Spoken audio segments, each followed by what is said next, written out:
Muy bien, mi amigo querido, llegamos a la segunda lección de este año. El Espíritu Santo siempre ha estado presente. Su ministerio al lado del Padre y del Hijo es innegable. En la creación se movía por encima de las aguas. En la concepción milagrosa de María también estuvo presente.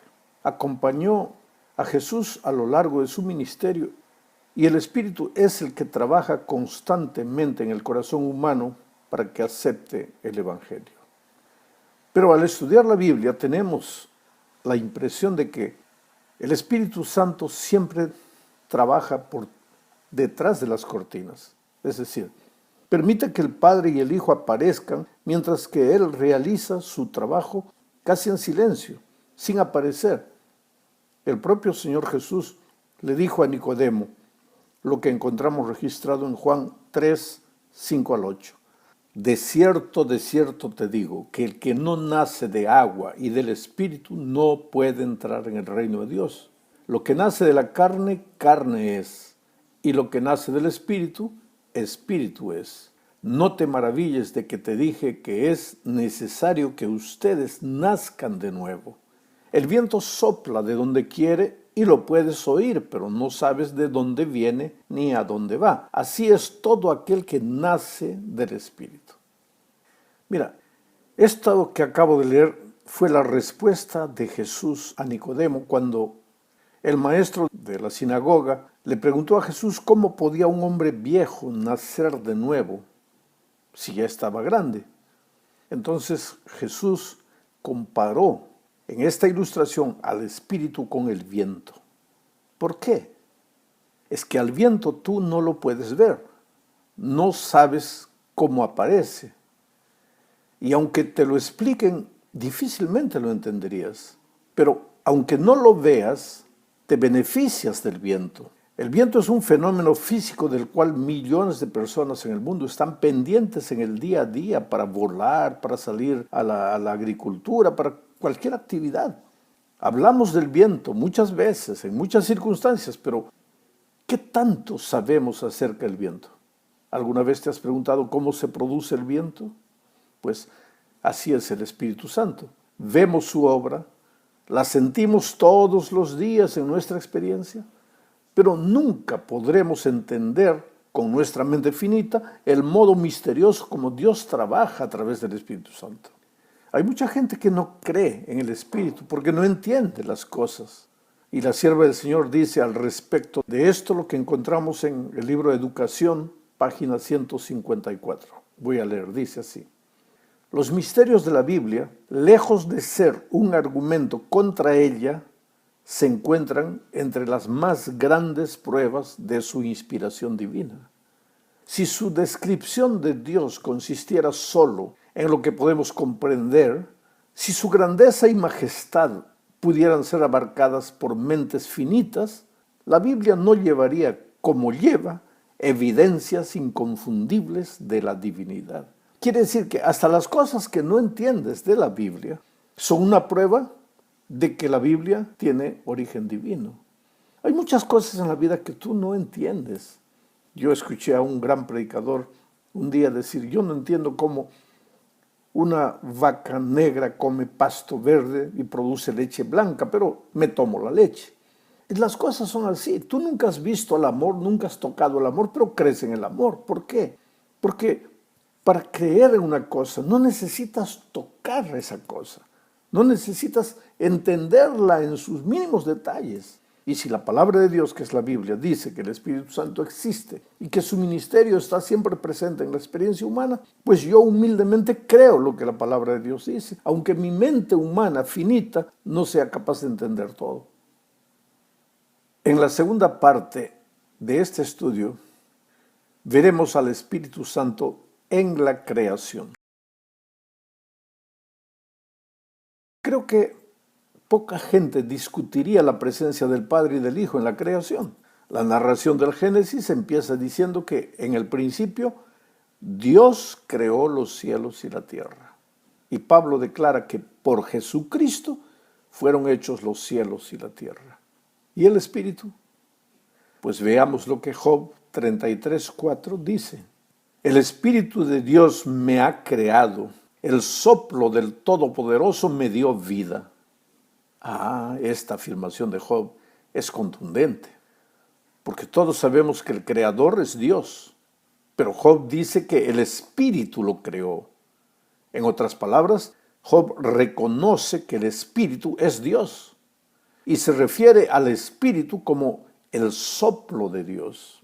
Ahora, esta expresión, el soplo de Dios, es usada muchas veces en la Biblia para referirse al Espíritu Santo. Por ejemplo, David en el Salmo 33, versículo 4 dice: con su palabra el Señor hizo los cielos, todo lo creado lo hizo con un soplo de su boca. Se está refiriendo a Dios y a su Espíritu.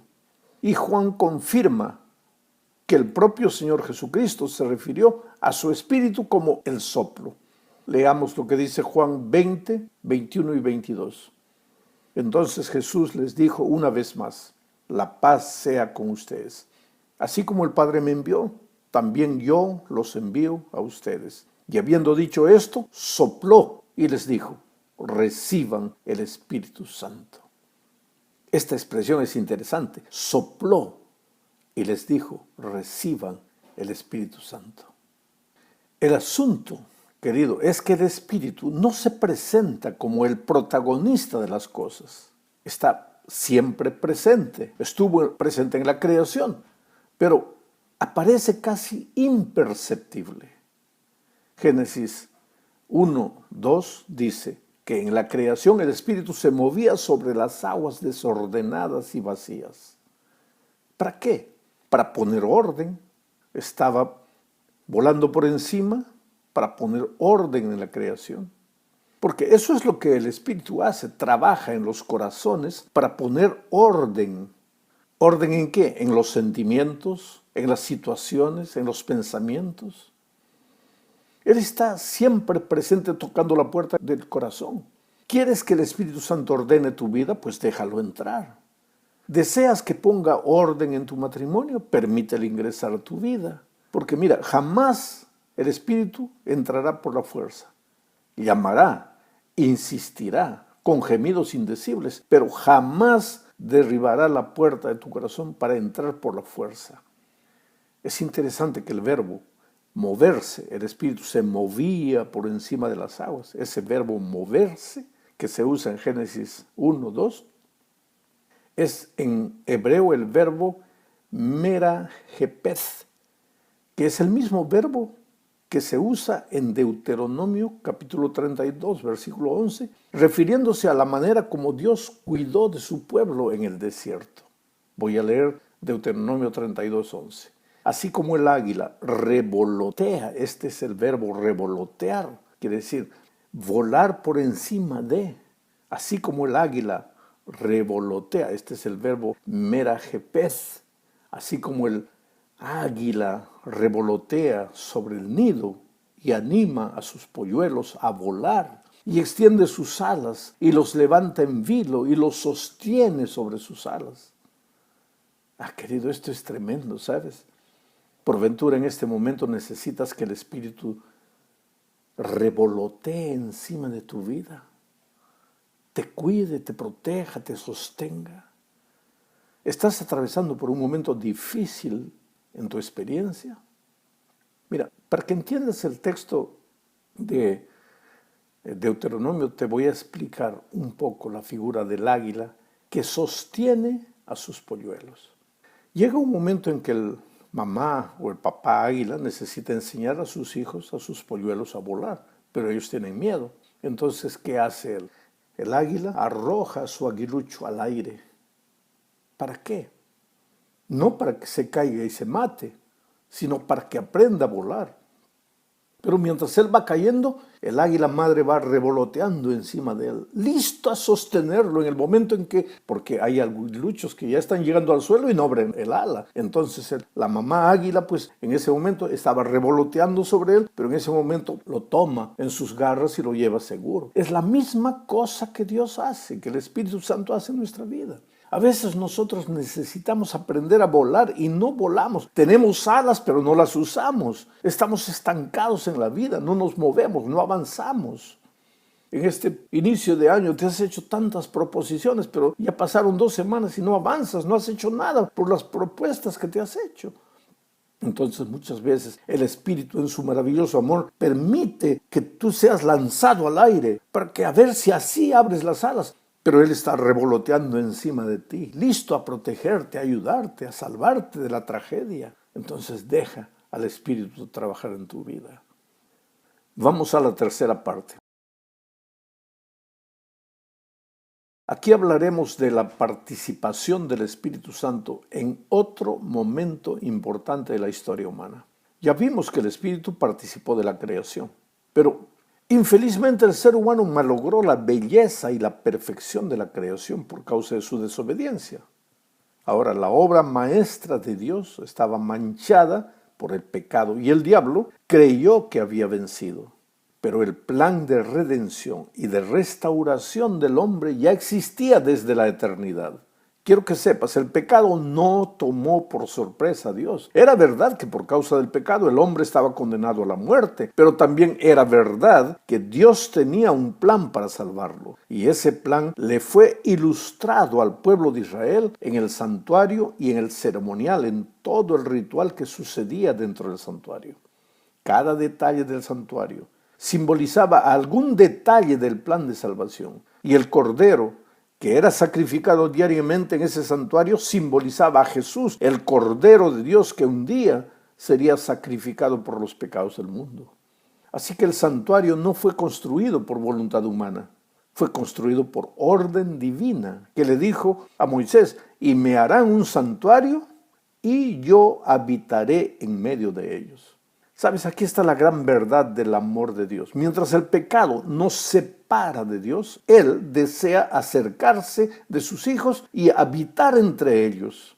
Esa gran verdad es muy difícil de ser entendida por la finita mente humana. Por eso Dios ordenó a Moisés que el pueblo le construyera un santuario. Y entonces entró en acción el Espíritu Santo. ¿De qué forma? Leamos Éxodo 31, versículos 1 al 5. El Señor habló con Moisés y le dijo: mira, yo he llamado por su nombre a Bezalel, hijo de Uri, hijo de Hur, de la tribu de Judá.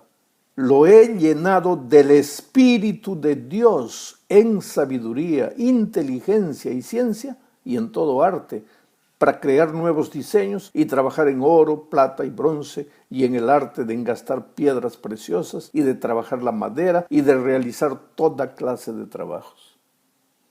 Interesante, aquí vemos una de las maneras como trabaja el Espíritu Santo. Él concede dones, concede sabiduría, inteligencia, concede capacidad a los seres humanos para que hagan cosas buenas. Ningún arte es fruto de la simple capacidad humana. El Espíritu capacita a los hombres y mujeres. Él es el Señor de los dones y estuvo presente en la construcción del santuario. Ahora llegamos a la cuarta parte de este estudio. Veremos aquí la obra silenciosa y desinteresada del Espíritu Santo. El Señor Jesús, hablando de la venida del Consolador, dijo en Juan 16, 13 y 14: pero cuando venga el Espíritu de verdad, Él los guiará a toda la verdad, porque no hablará de su propia cuenta, sino que hablará todo lo que oiga y les hará saber las cosas que habrán de venir. Él me glorificará porque tomará de lo mío y se lo hará saber. El Espíritu Santo, sabes, no inventa nada. Él no habla por su propia cuenta, sino que habla lo que oye del Padre y del Hijo. ¿Y por qué? Porque su misión es glorificar al Hijo, el personaje central de la redención. Por eso no se puede estudiar el tema del Espíritu sin mencionar ni exaltar al Hijo, al Señor Jesucristo. Pero hay algo más. En Juan 15, 26, Jesús añadió: pero cuando venga el Consolador, el Espíritu de verdad, el cual procede del Padre, y a quien yo les enviaré de parte del Padre, Él dará testimonio acerca de mí. Observa la armonía con la cual actúan el Padre, el Hijo y el Espíritu Santo. El Espíritu procede del Padre, dice Juan. Jesús lo envía. ¿A quién? Al Espíritu, de parte del Padre. Y el Espíritu simplemente obedece. Y no por eso deja de ser Dios, uno con el Padre y con el Hijo. Eso es unidad. Unidad en sentimiento, en pensamiento, en acción. Son uno solo, un solo Dios que desea que sus hijos en esta tierra también aprendan a vivir en unidad. Tal vez por eso personas que no aceptan al Espíritu discuten tanto y solo siembran la discordia. Solo el Espíritu podría enseñarles a ser humildes, pero esas personas no creen en el Espíritu. Entonces, ¿qué más se puede hacer? Llegamos al fin de este estudio hablando de la vida de Jesús llena del Espíritu. Leamos Lucas 4:1. Dice así: Jesús volvió del Jordán lleno del Espíritu Santo y fue llevado por el Espíritu al desierto. Sabes, mi amigo, la vida de Jesús fue una vida guiada por el Espíritu. Él dijo que el Espíritu lo glorificaba, pero al mismo tiempo se dejaba guiar por el Espíritu. Fue el Espíritu que actuó en su concepción. Estuvo el Espíritu presente en el bautismo de Jesucristo. Comenzó Jesús su ministerio en el desierto guiado por el Espíritu, llevado por el Espíritu. Después de la tentación, Lucas 4:14 dice: con el poder del Espíritu Jesús volvió a Galilea y su fama se difundió por todos los lugares vecinos. Interesante. La fama de Jesús se difundió por todos los lugares. Ahora, es una pena que los seres humanos hoy busquemos la fama y nos olvidemos de buscar el Espíritu, el poder del Espíritu. Pero sigamos leyendo. Lucas capítulo 4, versículos 16 al 18, dice: Jesús fue a Nazaret, donde se había criado, y en el día de reposo entró en la sinagoga, como era su costumbre, y se levantó a leer las Escrituras. Se le dio el libro del profeta Isaías, y al abrirlo encontró el texto que dice: El Espíritu del Señor está sobre mí. Me ha ungido para proclamar buenas noticias a los pobres. Me ha enviado a proclamar libertad a los cautivos y dar vista a los ciegos, a poner en libertad a los oprimidos. Sí, querido, la vida de Cristo fue una vida llena del Espíritu. Y el Espíritu glorificó la vida del Hijo y lo sigue haciendo en nuestra experiencia, al llevarnos a la verdad, al convencernos de la necesidad de Cristo en nuestra vida y al reproducir su carácter en nosotros. Es inútil querer vivir vidas victoriosas si no aprendemos a vivir en el Espíritu como Jesús vivió. El Espíritu de verdad, el Espíritu que enseña, el Espíritu que concede poder, el Espíritu que guía, el Espíritu que no conoce imposibles. Fue en el poder del Espíritu que el Señor Jesucristo vivió una vida victoriosa. Fue en el poder del Espíritu que cumplió su misión. Fue en el poder del Espíritu que llegó al sacrificio. Es únicamente en el poder del Espíritu que nosotros aprenderemos a vivir en victoria y a cumplir la misión que Jesús nos dejó. Que Dios te bendiga.